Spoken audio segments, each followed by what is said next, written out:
Hello दोस्तों, स्वागत है आपका हमारे YouTube चैनल में। तो देखिए, मॉडर्न हिस्ट्री यानी आधुनिक इतिहास से संबंधित ये कुछ क्वेश्चन है, इनकी चर्चा कर लेते हैं।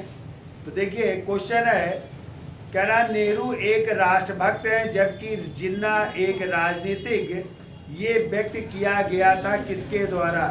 तो आंसर है महात्मा गांधी, मौलाना आज़ाद, मोहम्मद इकबाल या खान अब्दुल गफ्फार खान। तो इसमें हो जाएंगे मोहम्मद इकबाल हो जाएंगे। कौन हो जाएंगे? मोहम्मद इकबाल जी ने कहा था, ठीक है। और इसका उल्लेख किया है पंडित जवाहरलाल नेहरू ने अपनी पुस्तक डिस्कवरी ऑफ इंडिया में, ठीक है। अगला क्वेश्चन कह रहा है कि वर्ष 1940 में मुस्लिम लीग के अधिवेशन में पाकिस्तान के सृजन का प्रस्ताव किसने रखा था? तो पाकिस्तान के सृजन का प्रस्ताव रखा था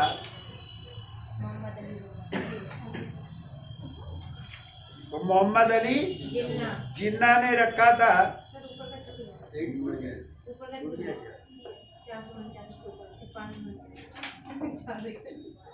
तो देखिए, कह रहा है निम्नलिखित में किसने मोहम्मद अली जिन्ना को हिंदू मुस्लिम एकता का दूत कहा था?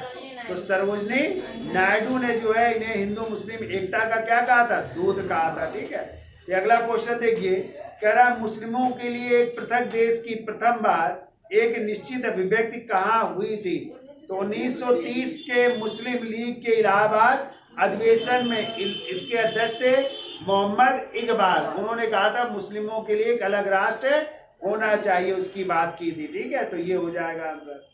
फिर कह रहा है मुस्लिम लीग द्वारा पाकिस्तान की स्थापना की मांग करने वाला प्रस्ताव पारित किया गया था वर्ष 1940 में। कब प्रस्ताव? हाँ, तो उसी प्रस्ताव को लिखा था किसने? अच्छा, नेहरू जी नहीं भाई, मुस्लिम लीग के प्रस्ताव को किसने? वो तो प्रस्तुत किया था फजलुल हक ने, और खली कुजम्मा ने उसका समर्थन किया था। प्रस्ताव को लिखा था हयात खान। किसने? हयात खान द्वारा जो है, ठीक है। अगला देखिए क्वेश्चन, कह रहा है वह कौन सी तिथि थी जब मुस्लिम लीग ने पाकिस्तान दिवस मनाया था? तो 23 मार्च 1943 को पाकिस्तान दिवस मनाया था, क्योंकि 23 मार्च 1940 को कांग्रेस का अधिवेशन हुआ था, ठीक है। और इस कारण जो है उन्होंने 43 को जो है पाकिस्तान दिवस मनाया था।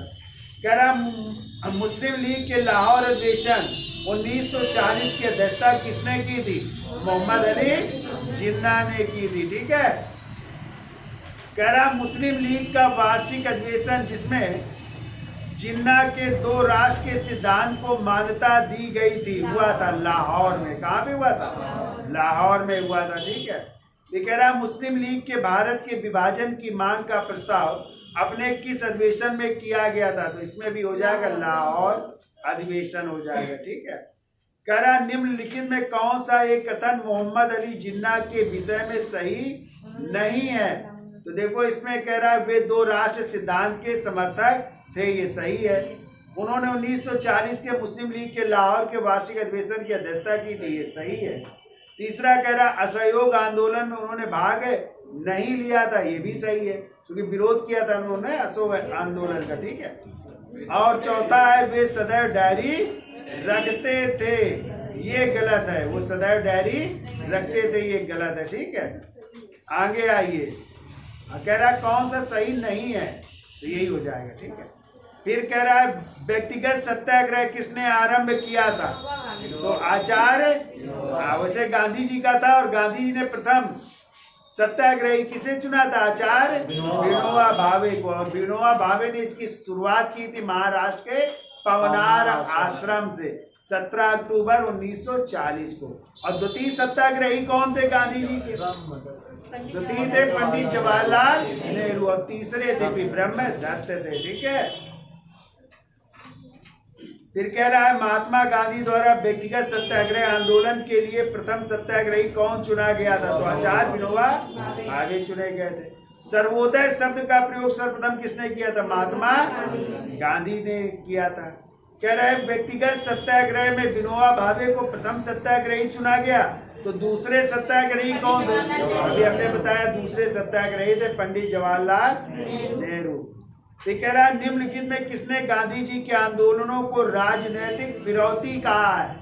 इसमें होंगे लॉर्ड लिनलिथगो। कौन होंगे? हाँ। फिर कह रहा है किसकी दृष्टि में क्रिप्स प्रस्ताव एक टूटते हुए बैंक के नाम उत्तर दिनांकित चेक था, यानी पोस्ट डेटेड चेक किसने कहा? गांधी जी ने क्रिप्स मिशन को पोस्ट डेटेड चेक की संज्ञा दी है।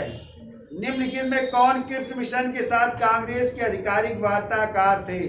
पंडित जवाहरलाल नेहरू और मौलाना अबुल कलाम आजाद थे।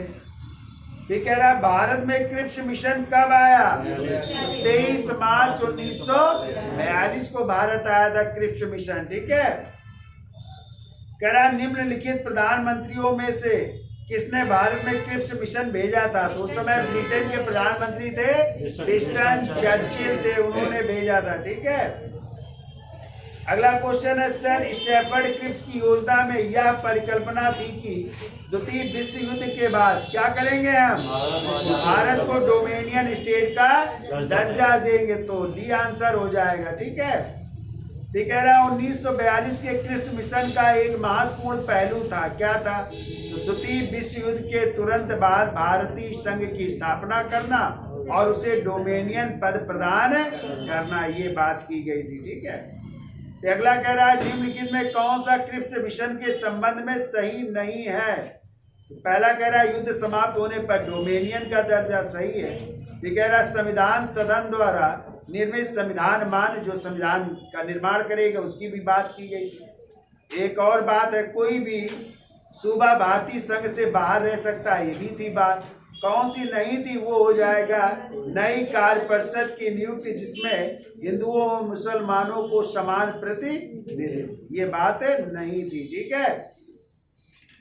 कह रहा ब्रिटानिया सरकार के प्रस्तावों की प्रारूप घोषणा जो सर स्टैफर्ड क्रिप्स लाए थे में सम्मिलित थे। क्या सम्मिलित थे? तो सभी चारों सम्मिलित थे। ठीक है। इसमें सभी चार हो जाएंगे। कह रहे 14 जुलाई 1942 को कांग्रेस कार्य समिति द्वारा भारत छोड़ो आंदोलन का प्रस्ताव कहाँ पारित किया गया? वर्धा में। कहाँ पे? वर्धा कहाँ पे है? महाराष्ट्र में है। वर्धा में प्रस्ताव पास हुआ था। ठीक है। ये कह रहे 6 जुलाई 1942 को वर्धा में महात्मा गांधी ने कांग्रेस की कार्य समिति में अपने भारत छोड़ो आंदोलन की चर्चा की थी। तब उस समिति के अध्यक्ष कौन थे? तो मौलाना अबुल कलाम आजाद थे उस समय। ठीक है। ये कह रहा है भारत छोड़ो आंदोलन के समय भारत का प्रधान सेनापति कौन था? Lord Wavell. कौन थे? लॉर्ड वेवेल थे।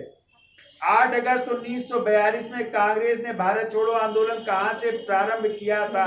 तो बंबई के ग्वालियर टैंक मैदान से प्रारंभ किया। तो बंबई हो जाएगा। ये कह रहा है भारत छोड़ो आंदोलन का प्रस्ताव बंबई के किस मैदान में पारित किया गया? अभी हमने आपको बताया ग्वालियर टैंक के मैदान से। ये कह रहा है भारत छोड़ो आंदोलन का नेतृत्व किया था किसने? महात्मा गांधी ने। वैसे तो फिर आगे चलकर ये नेतृत्व विहीन हो गया था, चूंकि रात 12 बजे सभी नेताओं को गिरफ्तार कर लिया गया था। कौन सा ऑपरेशन चलाकर? ऑपरेशन 0 आवर चलाया गया था। बताओ गांधी जी को गिरफ्तार करके कहाँ रखा गया था? पूना के आगा खां पैलेस में। गांधी जी, उनकी पत्नी कस्तूरबा, उनके निजी सचिव महादेव और सरोजनी नायडू, इन सबको जो है वहाँ पे रखा गया था। ठीक है। तो ये क्वेश्चन थे कुछ मॉडर्न हिस्ट्री के, थोड़े टफ क्वेश्चन है, लेकिन इनको भी पढ़िए, कोई भरोसा नहीं है ना, तो ये भी आपको तैयार करने हैं। ठीक है। तो वीडियो अच्छा लगा हो तो लाइक शेयर और सब्सक्राइब भी करिए। धन्यवाद।